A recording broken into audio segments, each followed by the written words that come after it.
আসলে আমি কি চাচ্ছি, কি করা উচিত এখন আমার, কার কথা শোনা উচিত?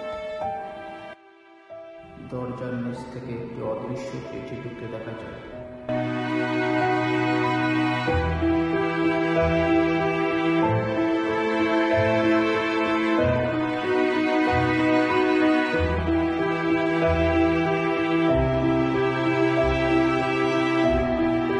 তুমি আমার কথা শোনো, আমি যেটা বলি তুমি ওইটা করো।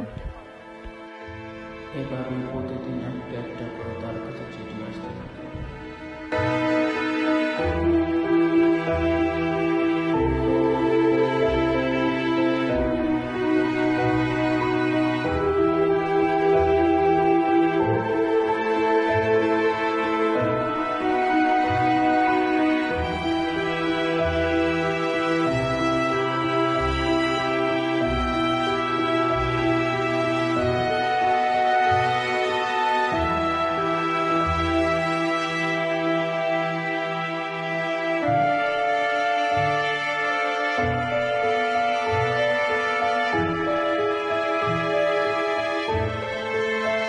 আসলে চিঠিগুলো আসতেছিল তার মন থেকে।